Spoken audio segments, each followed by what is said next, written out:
I'm Al McFarlane. Welcome to The Conversation with Al McFarlane. I'm glad to be here. Today is Friday, October 28th. My, does the time go fast? The year is approaching end quickly.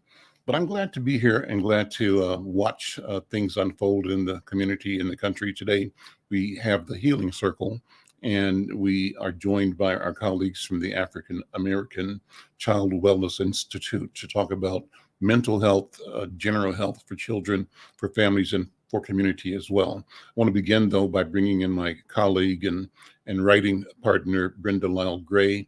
Brenda joins me every day in the conversation from her home in the mountains of New Mexico, right? And hey, Brenda, how you doing? I'm fine. Just missed fall, that's all. You missed fall right into winter already, right? No leaves, no nothing. I mean, it's just like we just went from summer to winter. Mm-hmm. Yep, but it's, things you don't have control over. There we go. Yeah. Well, let's bring in Dr. B. She's here too. Dr. B, good afternoon. My hero. And you're mine. How you doing? I'm doing all right. How are you, brother? I'm doing good. Baba. Let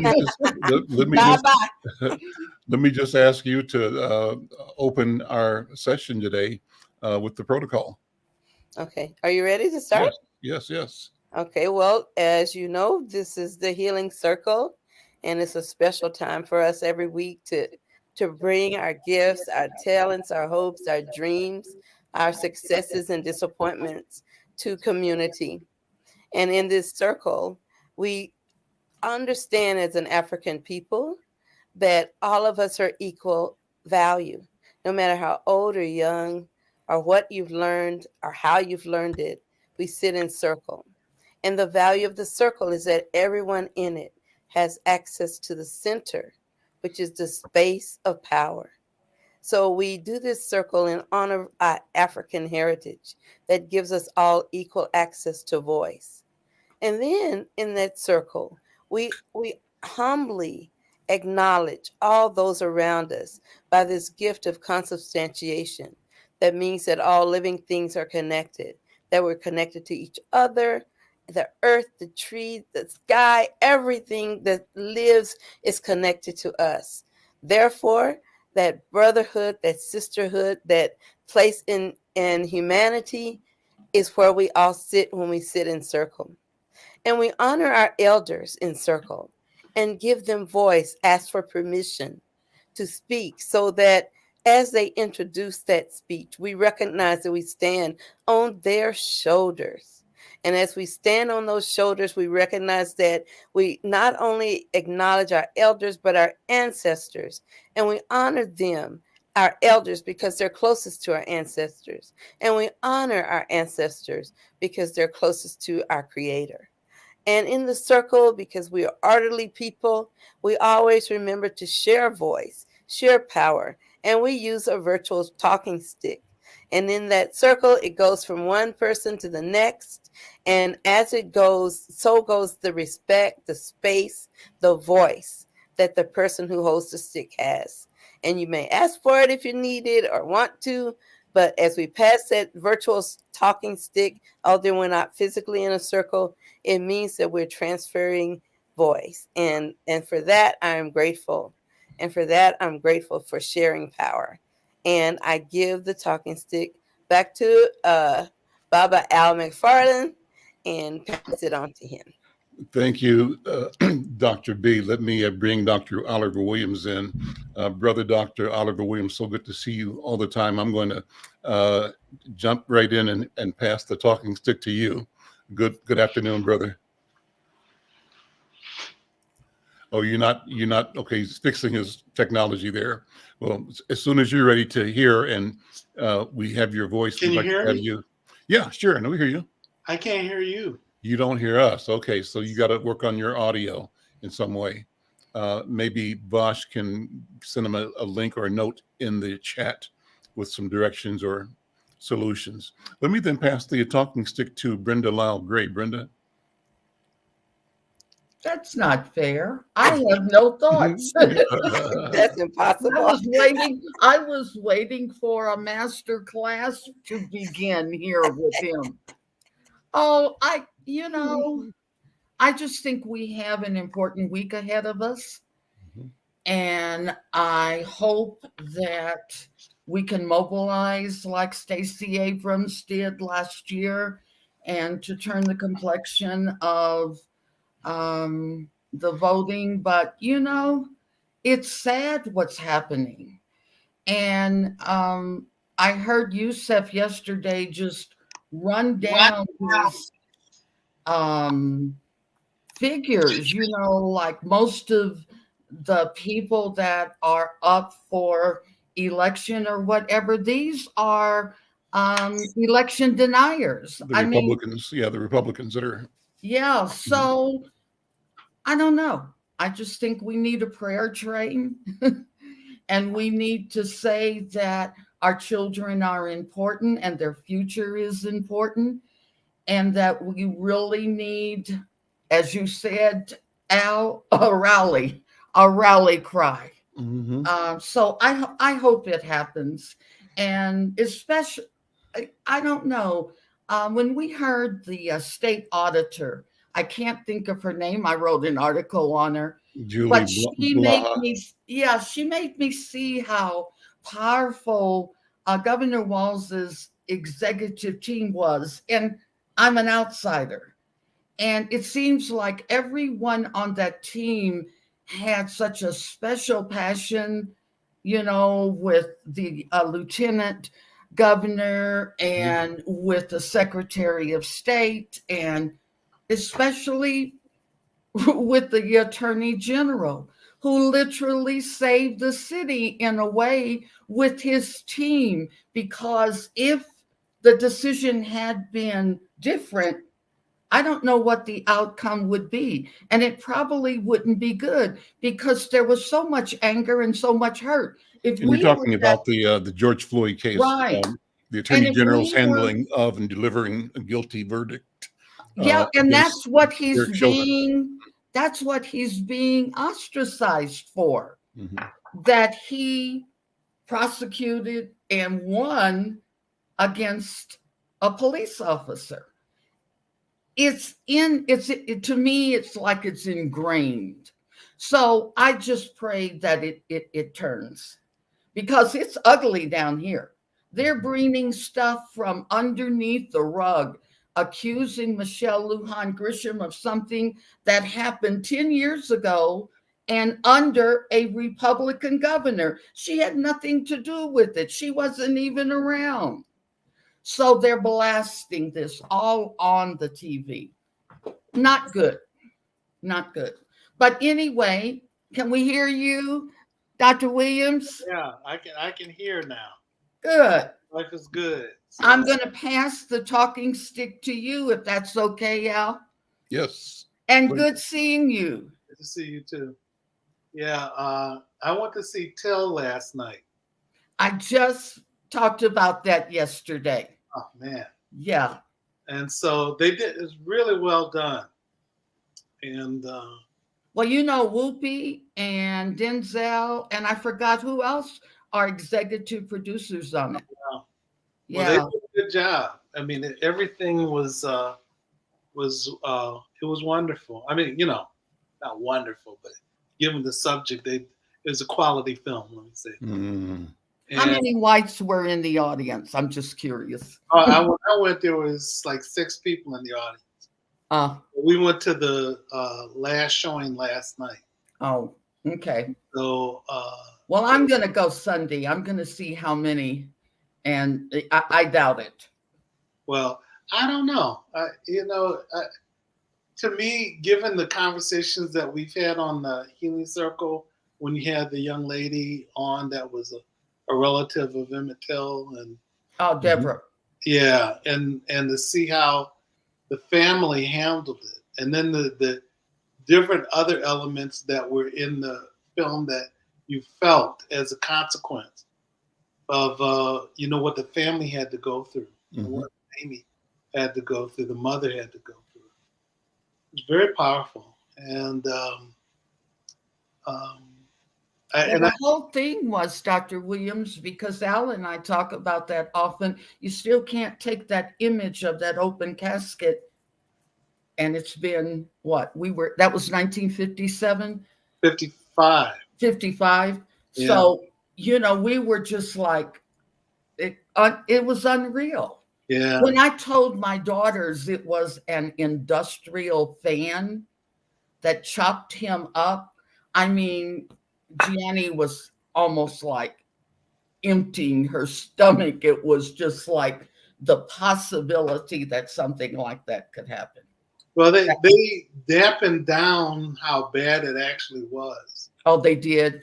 Well, I mean, that might be that might be a good thing. yeah, I saw the pictures. If you go to Getty Pictures, you can see the video of the trial. I mean, not you see the pictures of the trial. You see the pictures of Emmett.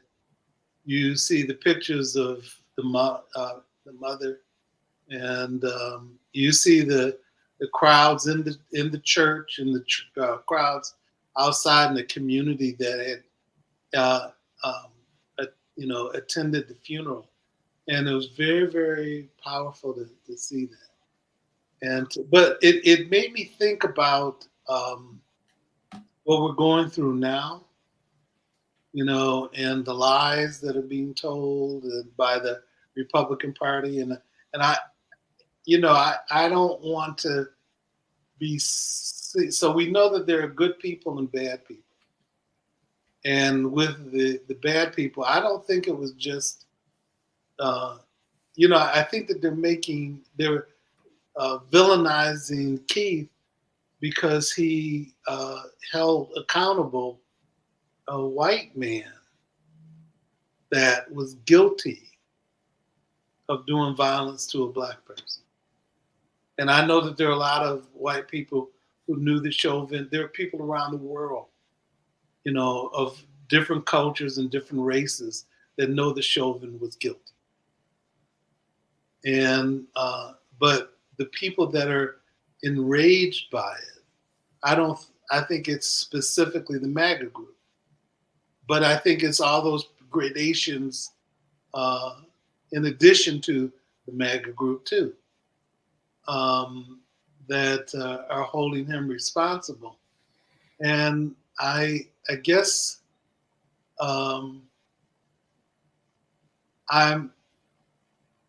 I feel proud of the fact that he had the courage enough to do it anyway, and that Keith had enough courage to be able to do it anyway. So so that's what I think of heroism in our community, and appreciated the fact that he did this.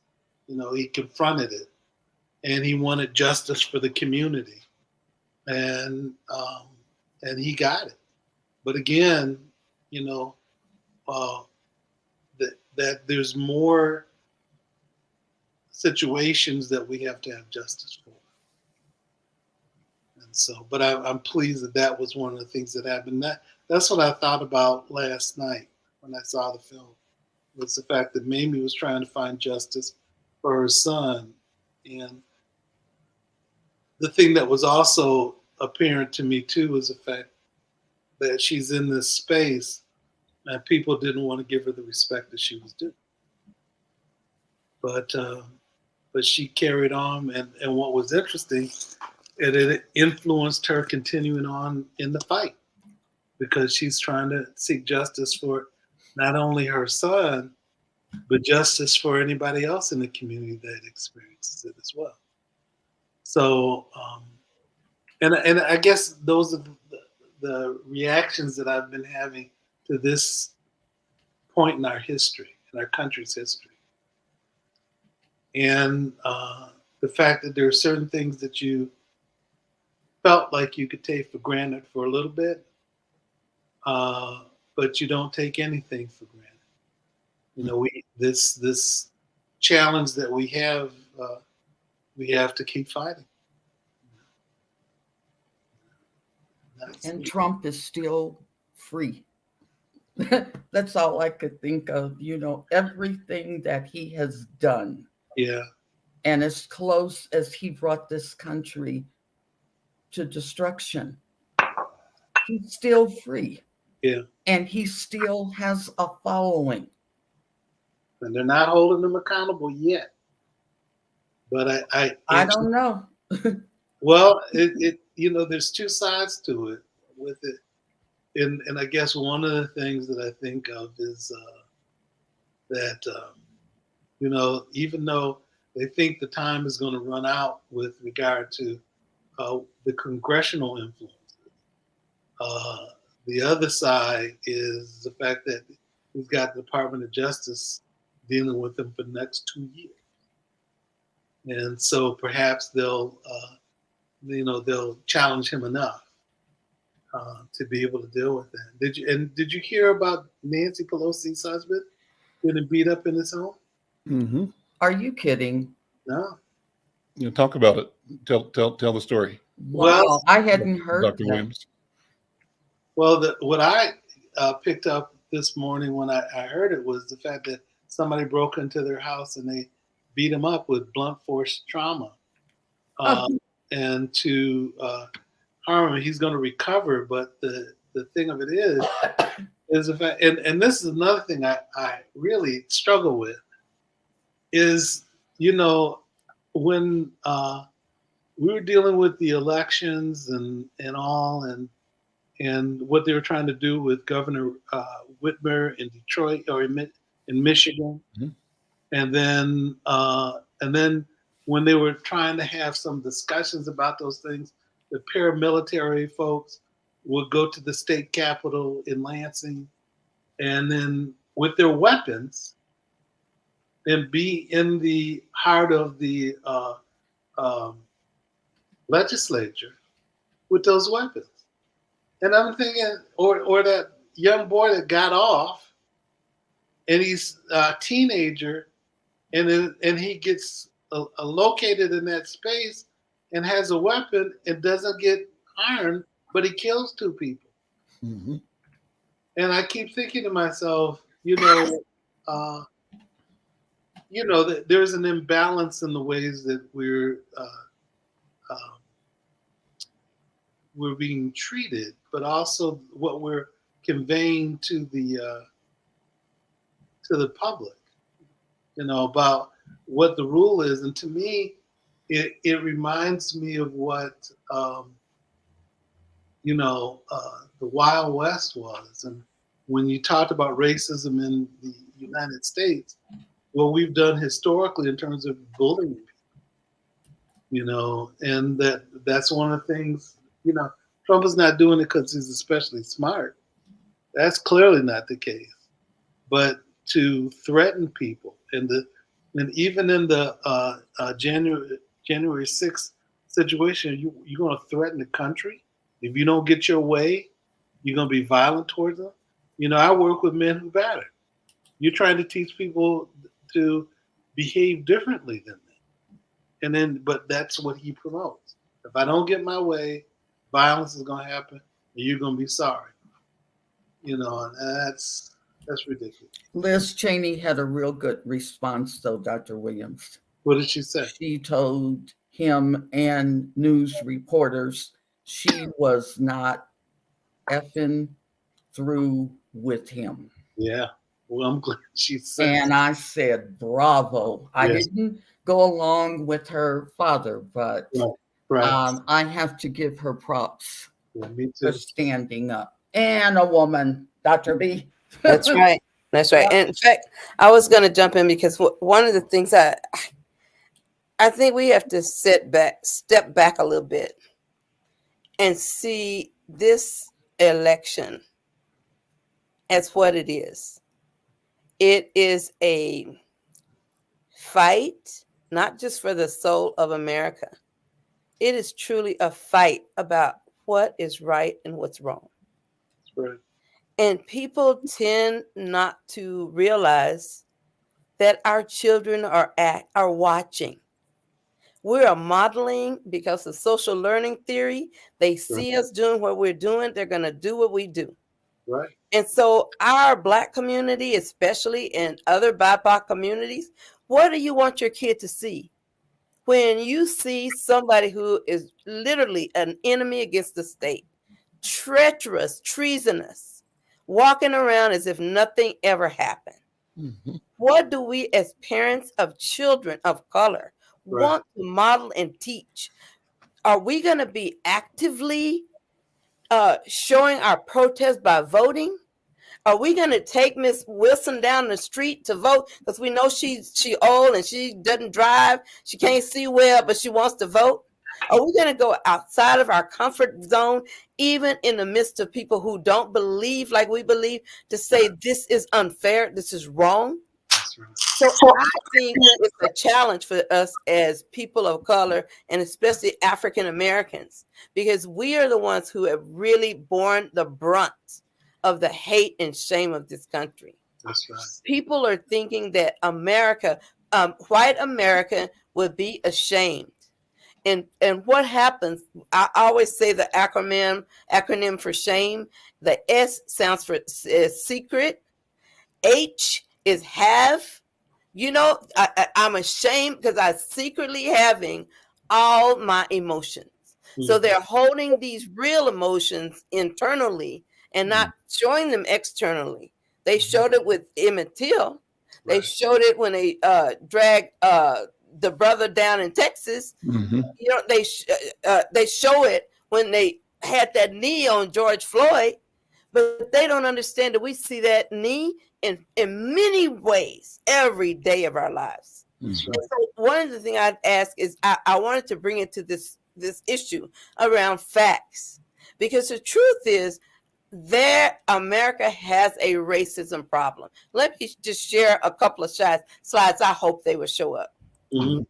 So one of the slides I'm going to share screen. Yeah. Let me get the screen. Mm-hmm. One of the slides I want to share is a slide of the hate crimes in America. You won't believe it, but here it is. Hate crimes. Let me grab it. Let me see if I can. It's an entire screen or whatever that means. Let me see. Here we go. And let me make it the entire screen. Okay. Can you see anything? Am I showing anything? Not yet. You're not showing it yet. You have to hit share once you turn it. Once you do it, you hit share again. Mm-hmm. Okay. Choose what I want. Okay, I see what I'm supposed to do. Yeah. Okay, now we see. So now I'm going to share the video. I mean, this slide. It's incredible what you will see when you see this here. It's a mess. So when we look. Okay. It's not showing. Too bad. Do this. Go ahead and send it over to Vash. Okay, I will. Yeah. No, there it is. There it is. Oh, you saw it? I did for a second. Before I killed it off? Yep. I did do that. So anyway, I'll try to do that one more time. Yeah, I'll try it to again. share. Yeah. Take your time. Okay, so I'm going to share screen. Mm-hmm. Maybe it takes a minute or so to. Yeah. Then I'm going to select the screen that I want to show. Mm-hmm. The technology is amazing. Now we can connect and bring different things. I have something queued up on mine too. Depending on the time goes, I might do a 3-minute part of a Marcus Garvey speech. Oh, well, you know what? You may have to get to that because I'm having trouble connecting it to the screen. Well, I can see it, but I can't connect it. Send it over to Vash. Can you email it to him? Mm-hmm. Or I don't know if you can drag it into the chat. Vash, what's the best way to do that?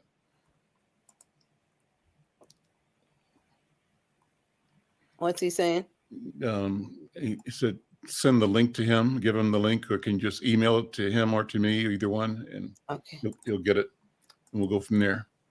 But while you're doing that, go ahead and talk about the content of it. That'd be great. Okay, because the thing is, it's not in here. Okay. I'll have to. Oh, wait a minute. Okay.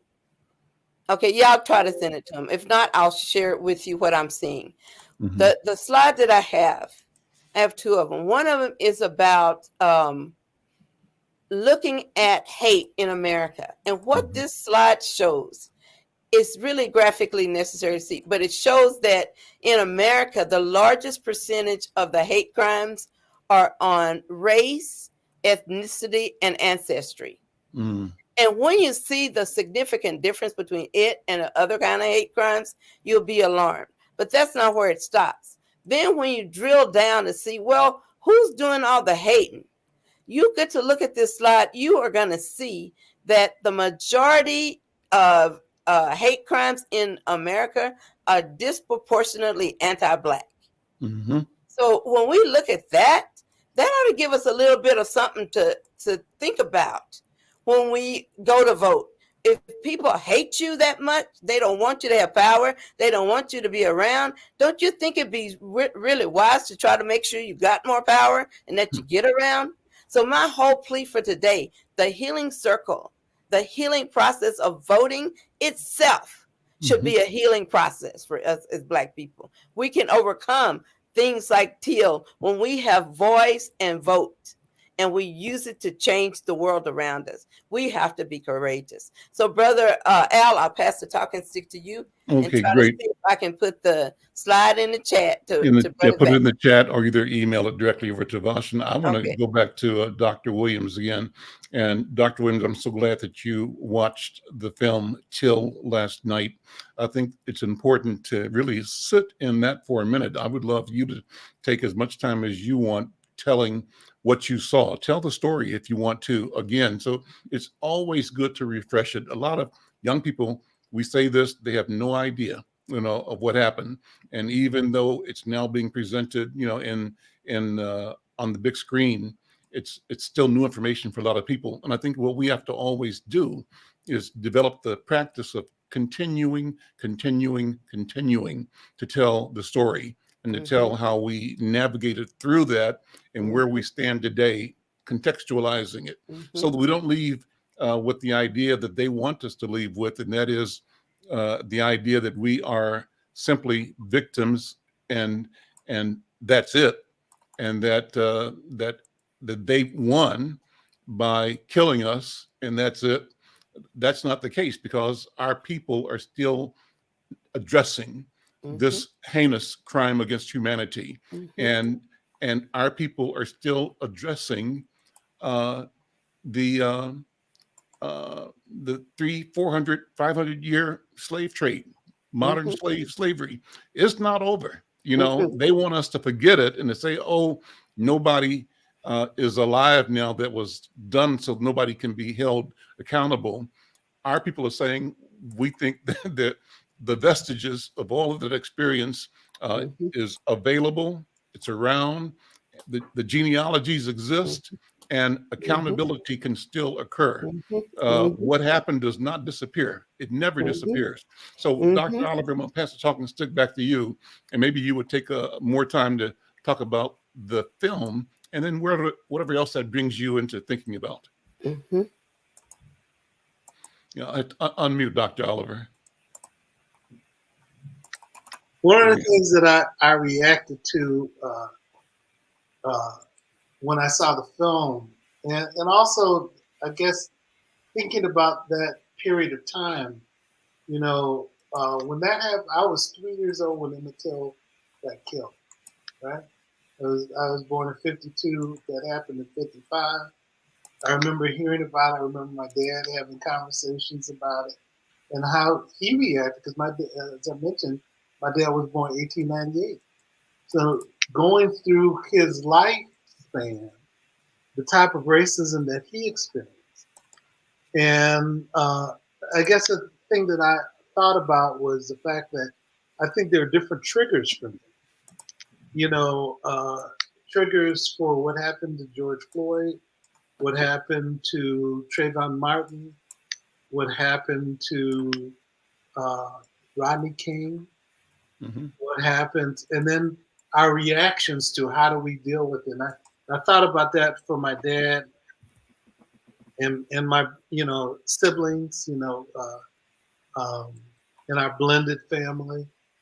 And I guess the thing I also thought about too was, I remember the civil rights movement, when the little girls got killed in Alabama. Mm-hmm. And I keep thinking, there's got to be a way for us to be able to deal with it. And for people who make the comment, all lives matter.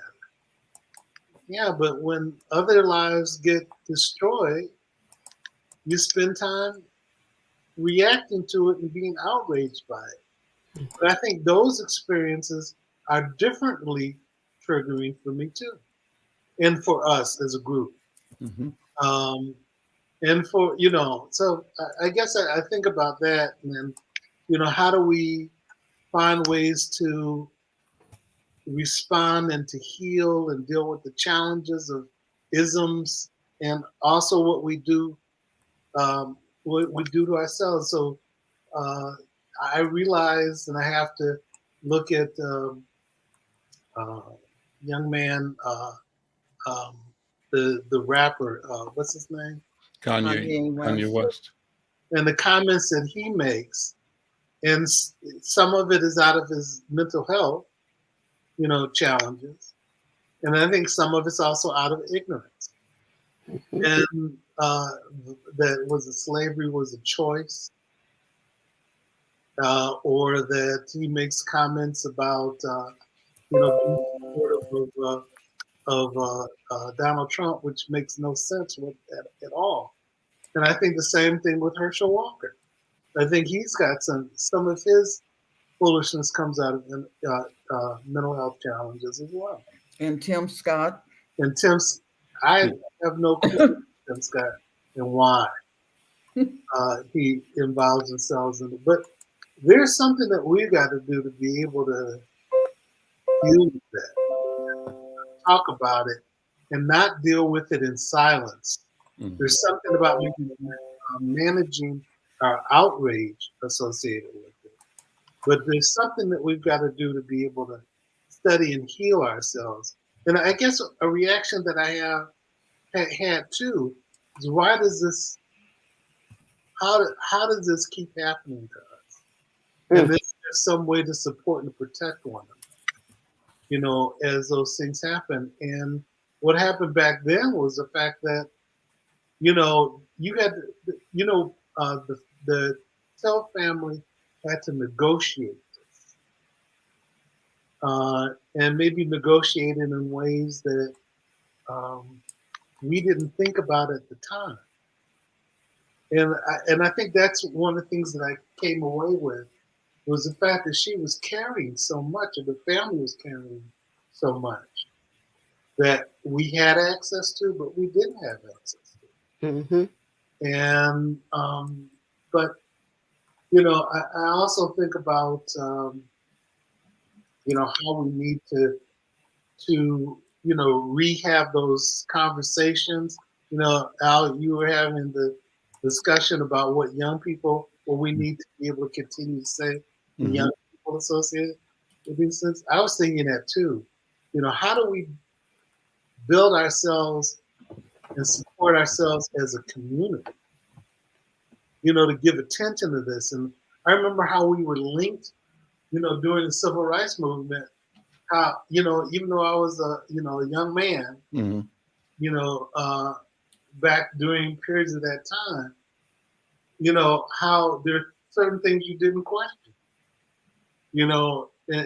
but there was an association and a connection that we had with one another. And I remember, going to places and you see somebody across the yard, like in the school, and you give or you'd wave at somebody, you acknowledge them. And I had a friend, I have a Jewish friend that's one of my best friends, and so we've been knowing each other since we were 19. Mm-hmm.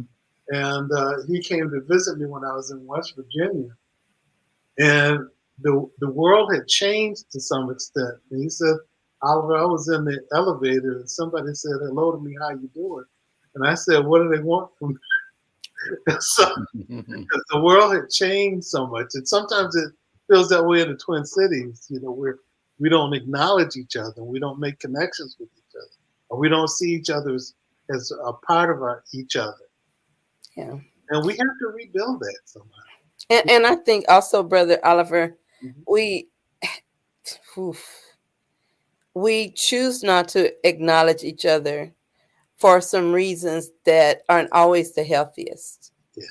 Yeah. I was in a space yesterday talking about policy and how mental health policy is so impacted by a white Eurocentric model. Right.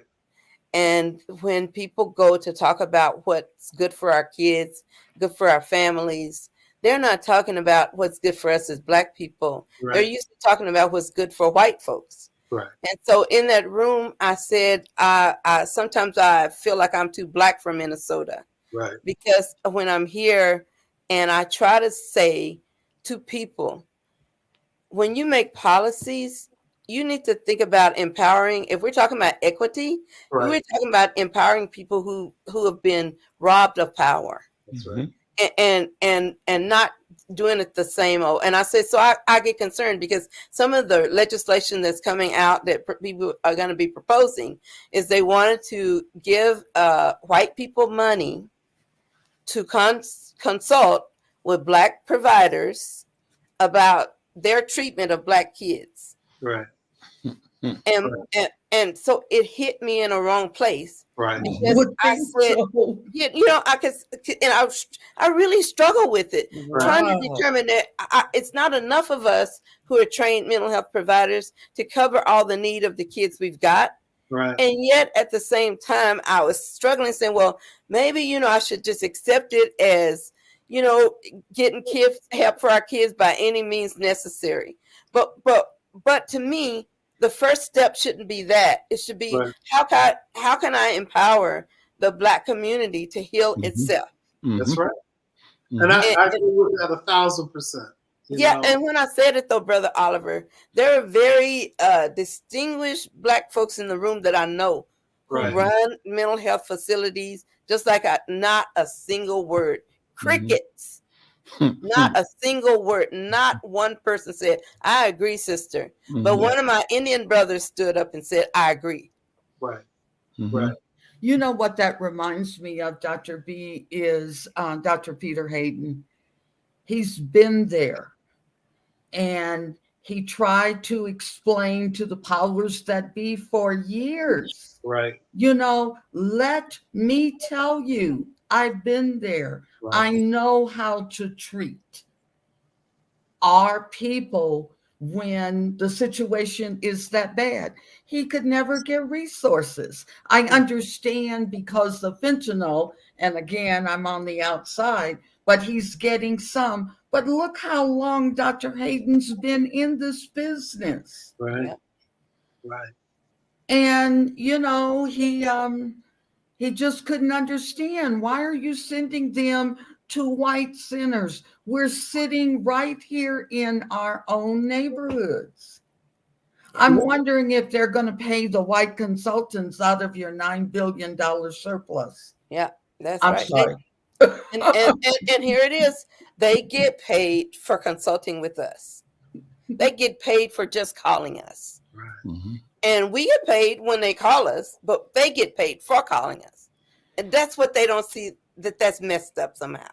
Well, to me, so I believe in the concept of intersectionality, but I also believe in the concept of cultural specificity.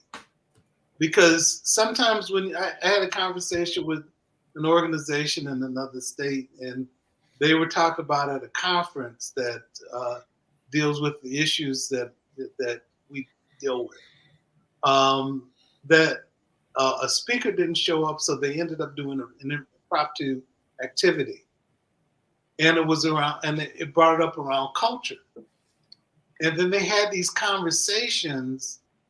And they brought people from different cultures together to talk about the issues that they deal with. So the audience loved it because they were being educated about the things that they were unaware of. I thought that was a good thing. Mm-hmm. But the question that I have is, how do they learn how to apply these ideas to their work? And I think oftentimes people get credit. Let me rephrase it. Hmm. I think that white people get credit for being good listeners. But being a good listener is not enough to be a good practitioner. That's right. Teach. And so, one has to spend, and so, the easy way is not to spend time in your the community to be connected with the population that you're trying to serve. The easy way is sitting back and saying that you have the openness to listen. Therefore, that's a proxy. The problem that I have, you really don't have enough knowledge to be able to know what issues to acknowledge and what issues to confront. Yeah. There's I'm going to be crude, so allow me to do this. Mm-hmm. There is, I did a training in Alabama. It was a white police officer. And it commented, and it was talking about diversity. We were talking about some specific things. And so he asked the question, he says, why do all you black men grab your crotch and beat on your grandma? And so I said, I don't think we do that. And so he says, well, yeah, my experience, you do that. I said, where'd you get your information from? It was a young man that he locked up. And the young man said, it's the culture, man. So, I've heard young people who haven't been as engaged or had a negative experience within the culture blame the culture for their experience. I heard one man say, well, we must have done something really horrific for us to be treated the way that we're treated. Just blaming the victim. Yep. But it's also not, I said, I'm not so sure. I told this officer, I said, I'm not so sure that I would go to people who may have been damaged by the some experience for your perspective about culture. And I asked him, had he gone to a black church? No. Hmm. Have you gone to black cultural events? No. Have you spent time in the culture? Do you have relationships for people in the community who contribute to the culture? No. Have you spent time in organizations that try to uplift the community? No. Are you familiar with artists and people who are practitioners who do the work and understand the world? No. I said, so let me just recommend that you don't end up putting your perspective about getting information about culture from the people that you arrest. There are other ways that you can be informed about what happens in culture. And then the other thing is, when you see people who may have been harmed by those experiences, the question is, how do you help heal them?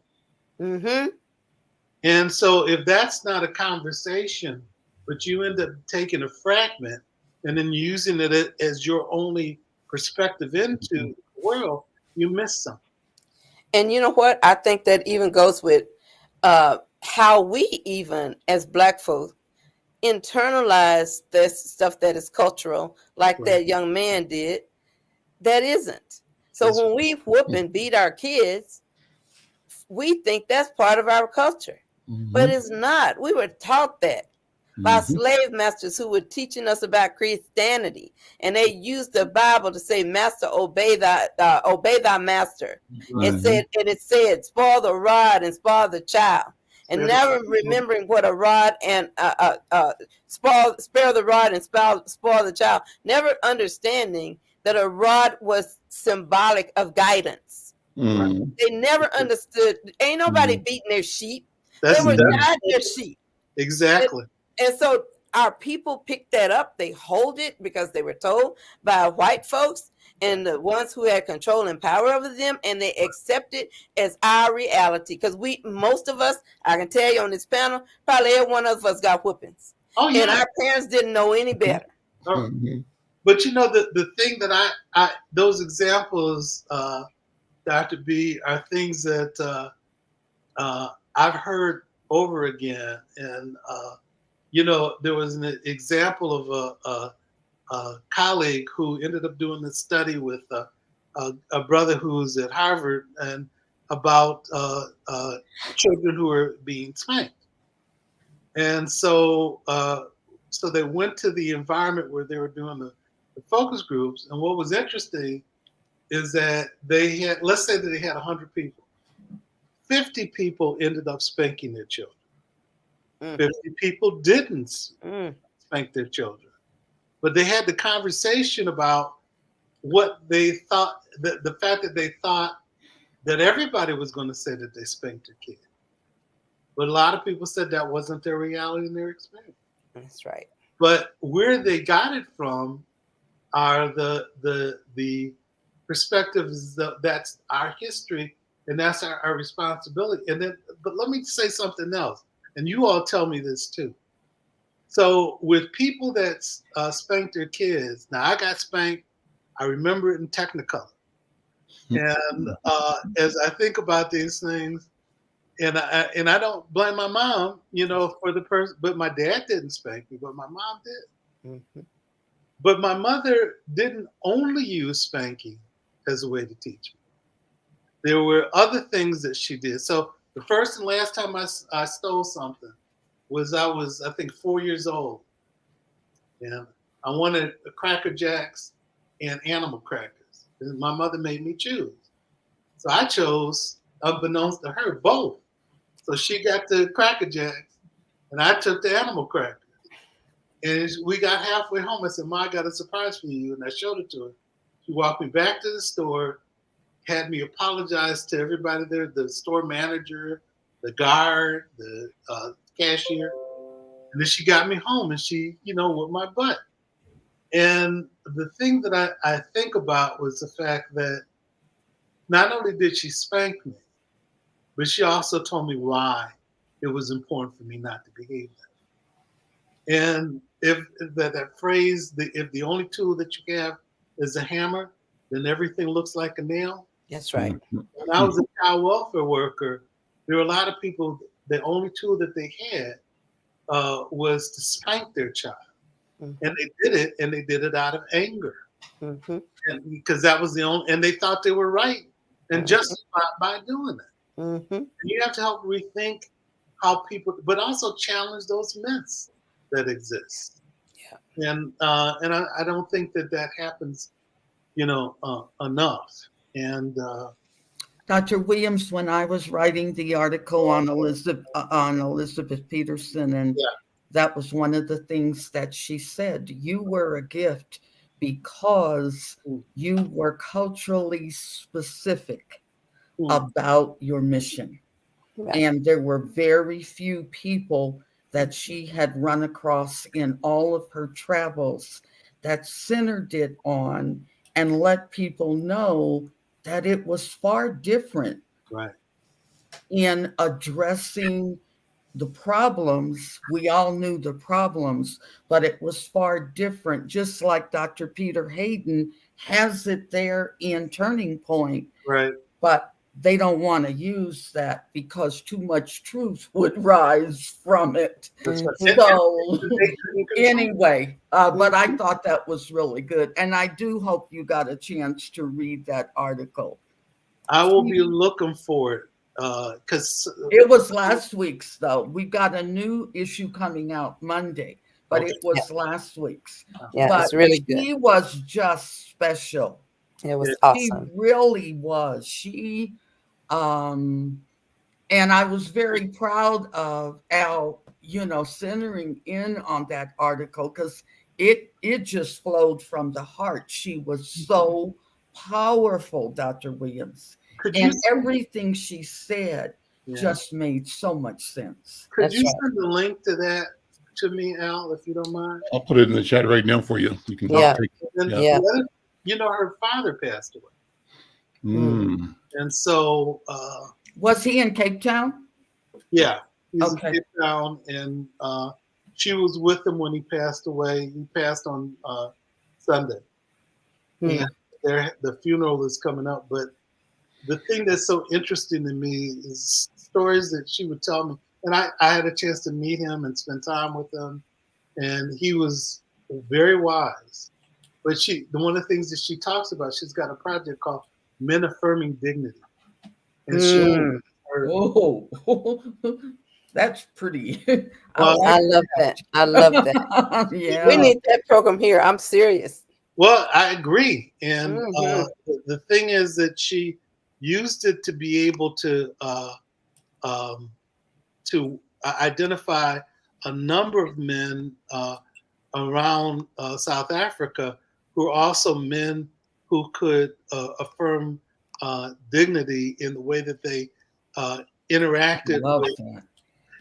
And the thing about Mr. Horn was the fact that he, and what she says about him, he didn't use violence in South Africa, but not only in the community, but also in his home. And so a lot of people in my opinion, displaced anger. Yeah. And sometimes people say that, well, it's a proxy and you should expect it. Yeah. You shouldn't. It's maladaptive. That's right. And That's right. And it doesn't promote learning. that's right. It doesn't promote healing. That's right. It doesn't promote the level of change that you need to be sustainable. And so I think about just how much of anger, rage, and hurt is what's the best word? Pointed toward us as a people. How much that anger externally, environmentally, that rage, that fear, how it's just targeted toward our community. And I don't know if those slides are, I think Vosh said that They are. Let's can you bring. make them, can you show them, Mr. There McFarlane? it is. You see it? Ah, wow. So this first one shows you about bias, motivation in categories from victim of single bias hate crimes. Can And you make that enlarged? yeah, because it needs to be larger for me. Maybe I can. Yeah, I think if you click on your exit, get to the full screen, you can see it. But as you can see here, from 2019 to even 2020, the 2019 is the purple and the 2020 is the green. How the hate crimes, the bias, it was, and you can't see the bottom of it, unfortunately. I think I didn't move it up high enough. But the bottom says about ethnicity and race. These other ones, these other areas are around like gender, identity, religion. These are the biases. But look at comparison to all of those. That's what we see. And then take us to the next slide right quick. So we see how much was race and ethnicity. Look at this. Anti-Black, period. Just look how big it is comparison to all the other forms of hate crime that are measured. Anti-white, anti-Latino, anti-Asian, and the one for India was so small they didn't put it on there, which I resent. But that's another whole issue. So you can see why people are running from us. That's right. Why, when they see us, they don't care what happens to us. It's too hard to manage it. Psychologically, it's too hard to see that statistic and have to reflect upon it in your whiteness. And there are many, many multiple theories around why anti-Black hate is so large in America. But the book I'm writing, called When I Say Race, People Run, it explains why that happened. Wow. There was a mentor of mine who passed away a few years ago, probably about 3 or 4 years ago. His name is Larry Davis. Dr. Larry, he was a former dean at the University of Pittsburgh, and he was a professor at WashU in St. Louis for a long time. He's written a number of things. But one of the things that he talked about that I started to incorporate in some of the things I wrote about working with African-American men who batter, he says when if you're doing groups, and so you can have culturally specific groups, you can have groups that were homogeneous or heterogeneous, we have multiple different groups. He said when the proportions got bigger and you had more African Americans in the group, then the hostility of other groups, particularly white men, got higher because they felt challenged by the number of Black people that were in the group, and there was some discomfort. Now, there's some other things that we got to think about if we want to talk about doing groups, like what's the difference in terms of education and status within the groups of African American men. But the thing that he talked about that I thought was so important was that he was talking about the difference between the proportion of Black men that were in the group compared to other groups.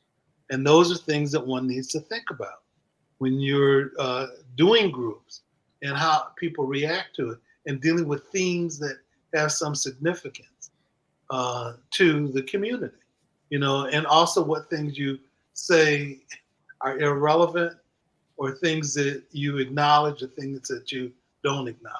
Mm-hmm. And all those things are important as you do this work. So giving the talking stick back to Brother Al. Bye-bye, Al. You got the talking. Thank you, Dr. B. Those ideas and points were made by your colleague, our friend, Dr. Peterson, when she was here, but also in the article that Brenda penned, sort of reflecting her presentation with us last week. And I just want to refer back to one of the pages. I've got it up here on my second screen. She talked about after graduating as a social worker in '93, the first job Peterson embarked upon was in a shelter for abused women and children in South Africa. And it says most of the women who came with their children were Black. It was clear to her then that their children had probably never experienced a Black man that had not been violent and abusive, she said. So I thought about that. What if your whole life, your period of existence, and your notion of what and who a Black man is tied to violence and abuse against your mother or yourself or children? So that's a powerful consideration and something that she had to address from within the culture. And the fact that appeared to be the culture in and of itself is an aberration created by an external structure, institutions that proscribed and prescribed how we act to each other at the direction of somebody else's power. I think so. That's an important conversation for us to keep having. I think, I've often said, Dr. B, that too often when you talk about the state wanting to fund other people for our professionals to train theirs, that's consistent with this notion of we get the misery, they get the money. They make money on our misery. And so do they have an incentive to end the misery, or is there an incentive to ensure that the misery pool grows and grows and grows? Because that's business. It's a well that will keep them employed and in bigger houses and houses for their kids and their kids' kids, generations to come, as long as they have a structural process that produces dysfunction that they can marvel at, look at, analyze, and get paid to solve. So the question is, they are looking at a problem. We have to approach it differently with the idea of solving the problem and seeing and presenting ourselves and our healers, as problem solvers, And I think we have to also step up, Dr. Williams, to the idea of expecting and demanding, clarifying the sanity of our people participating in the revenue streams that are associated with problem solving and with healing. I say often that, you know, like everybody else, I'd love to, when Mayo Clinic produces it, take the cancer pill that keeps you from getting cancer, right? Cures you, prevents you. Right. I'd love to, but in the meantime, from what, 40, 50 years ago to now, the investment in the pursuit of that pill has been mega billions. Right.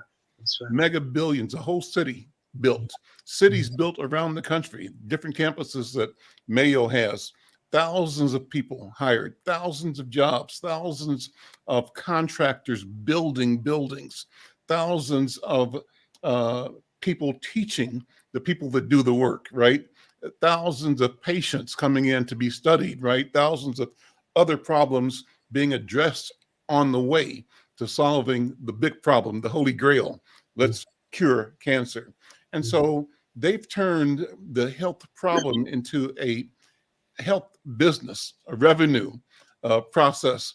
I think we have to look at our health the same way. And I go back to my grandma, boy, mind your business. Mind your business. And I say what that means to me is my health must be my business. Mm-hmm. Our health must be our business. Mm-hmm. And I mean that in terms of paying attention, but also mean it in terms of understanding the structure and revenue, the business of being healthy, the business of healing.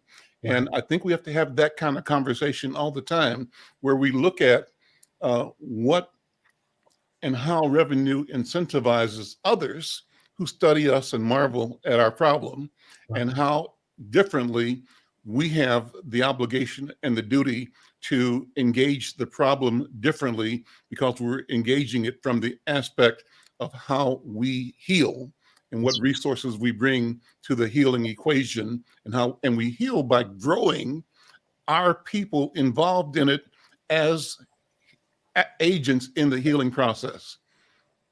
That's what right. If we had 1,000 people that were trained therapists by you, Dr. Williams, and you, Dr. B, living in North Minneapolis, that every block had 2 therapists on it, whose job, getting paid, was making sure that the other 9 houses on the block, everybody's okay. Right. Need to talk to somebody, I got an hour for you, got an hour for you, an hour for you, and I'm getting paid doing that, and you are learning how to mobilize your life, organize your community, and be an effective human being.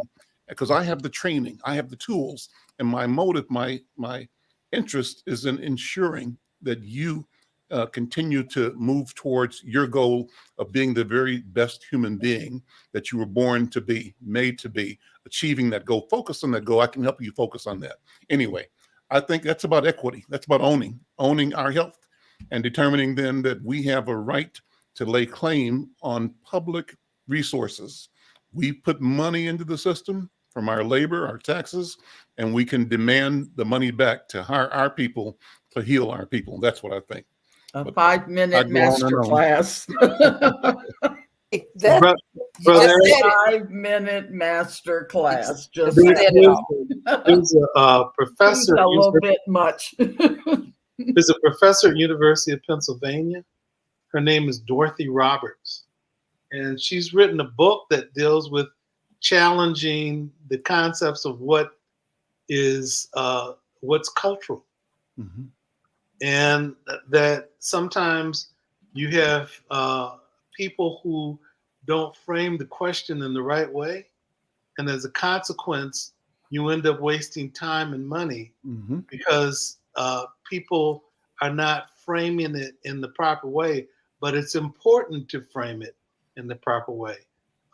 Dorothy ended up doing some studies that focused on child abuse and neglect and the challenges that African Americans experience as a consequence of people framing questions in the wrong way. But we've had her I used to do a lot of conferences around the country, and she was a speaker at a few of the ones that I put on. And she would be somebody that I think would be hopeful to Yeah. bring on. So I'll try to be Let's in bring her contact, on. bring it back to you and see. We're out of time right now, brothers and sisters. So this has been a wonderful conversation as always. And I think healing is going on as we speak. That's why I love being here with you. And I want you to, like and share and tell people that if you're listening or watching or checking this out later, help us grow this conversation through your networks. Be a part of the conversation, be a part of the Healing Circle. I'm Al McFarlane. This is The Conversation with Al McFarlane. We'll see you next week. Take care. Bye-bye. Bye, everyone.